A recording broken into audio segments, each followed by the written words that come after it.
France Liberté a 30 ans. 30 ans d'action et de combat contre les souffrances des hommes et pour le droit des peuples. Un combat initié dès 1986 par Danielle Mitterrand, qui aspire alors à organiser l'alternative pour un monde plus juste et plus humaniste. Pour marquer cet anniversaire, la Fondation Danielle Mitterrand organise le jeudi 24 novembre une grande soirée pour célébrer toutes les résistances. Elle décernera 2 prix à 2 porteurs des valeurs qu'elle défend depuis 30 ans. Bonjour Emmanuel Poilane. Bonjour. Directeur de France Liberté. Alors, depuis 30 ans, les motifs d'engagement qui étaient ceux de Danielle Mitterrand en 86 sont toujours d'actualité. Est-ce que ces indignations seraient les mêmes aujourd'hui ? Alors, ce qui est important, c'est de souligner que la Fondation a 30 ans, mais que le combat de Danielle Mitterrand sur les résistances date de beaucoup plus longtemps, puisque Danielle avait fondé son ambition de travailler sur les résistances au moment où elle était avec ses parents dans la résistance au nazisme et dans cette volonté de liberté, dans un moment où la France en était privée. Donc elle a vraiment toujours, tout au long de sa vie, depuis ce moment de la résistance au nazisme sur Cluny, elle a toujours eu un regard de résistante et d'attachement aux personnes qui étaient dans une injustice et qui souhaitaient avoir son aide pour avancer. Donc elle avait, avant la Fondation, créé plusieurs associations pour lesquelles elle militait, et puis la Fondation a été créée au moment où François Mitterrand a accédé au pouvoir, parce que c'était le format qui était le plus pertinent pour une première dame. Le travail sur les résistances au démarrage de la Fondation en 86 se faisait plutôt sur les droits, sur les libertés des peuples, avec notamment l'histoire de la fin de l'apartheid, des liens à reconstruire pour la France avec le Dalai Lama, avec les Sahraouis au Maroc, etc. Et puis au fil du temps, ces résistances se sont plutôt portées à la fois sur la question des droits humains fondamentaux, avec notamment le droit à l'eau, et puis aussi la sauvegarde des peuples autochtones et de leur mode de vie, puisqu'ils ont tout à nous apprendre, notamment sur le lien à construire entre la façon qu'on a de vivre et la protection de notre planète et de notre environnement. Alors, depuis 1986, le monde s'est transformé entre la montée des nationalismes ou les urgences environnementales. Est-ce qu'elle se serait accaparée ces combats, Danielle Mitterrand ?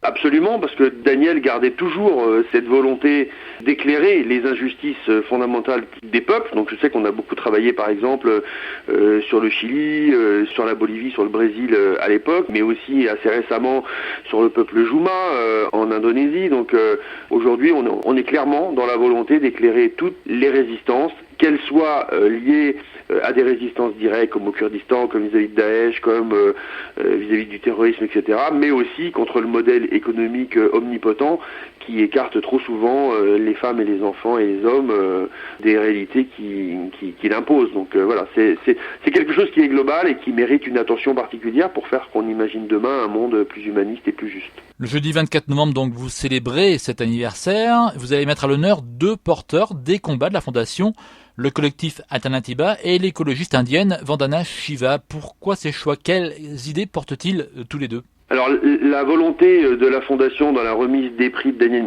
Mitterrand, c'est la volonté d'éclairer aujourd'hui des acteurs avec qui on ne travaille pas forcément, mais qui portent des sujets pour lesquels Danielle Mitterrand s'est toujours senti investi.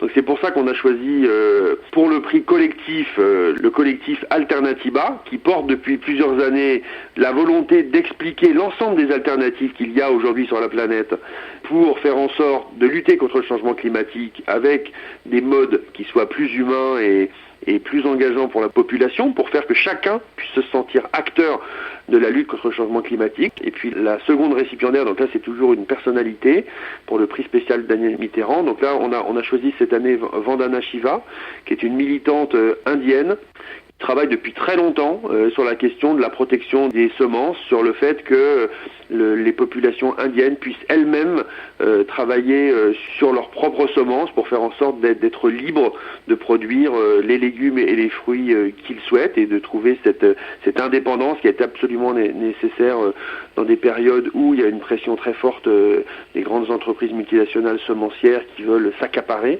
en fait ces problématiques-là. Et c'est une militante aussi acharnée de la lutte contre la biopiraterie, avec qui on a travaillé à de nombreuses reprises durant ces 10 dernières années, qui était très ami avec Daniel Mitterrand, qui avait aussi travaillé avec nous sur la question du droit à l'eau pour tous, puisqu'en Inde c'est une question qui est criante. Donc Vandana Shiva est très heureuse de recevoir ce prix et de pouvoir honorer la mémoire de Daniel Mitterrand 5 ans après sa mort et 30 ans après la création de sa fondation. Et au-delà de cette remise de prix, quels sont les temps forts de cette soirée du 24 novembre ?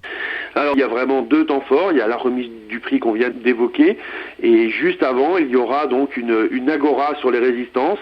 L'ambition pour nous c'est à la fois d'éclairer les résistances du passé pour que chacun comprenne et n'oublie pas comment les sociétés démocratiques dans lesquelles nous sommes censés vivre se sont construites et puis en même temps de donner la parole à toutes celles et ceux qui portent des résistances et qui souhaitent venir les partager avec nous.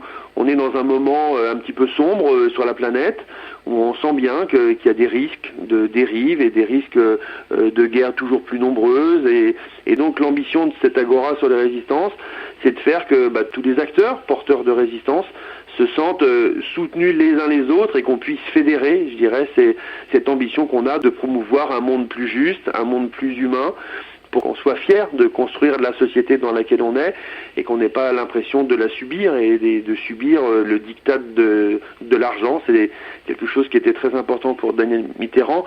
Quand on parle beaucoup de la valeur argent, on oublie que valeur, ça veut dire force de vie et que pour nous, derrière le mot valeur, c'est cette force de vie qu'on veut voir grandir et que pour la faire grandir, aujourd'hui, les résistances et les alternatives sont de bons modes pour ne pas se laisser faire tout en proposant des solutions concrètes et accessibles pour tous. Et tous les détails de cette soirée anniversaire sont donc à retrouver sur le site de France Liberté, france-liberté.org. Merci Emmanuel Poilane. Merci à vous. Monde solidaire à retrouver sur fréquence-terre.com. Philippe Bourri, Fréquence Terre. Retrouvez et podcastez cette chronique sur notre site fréquence-terre.com.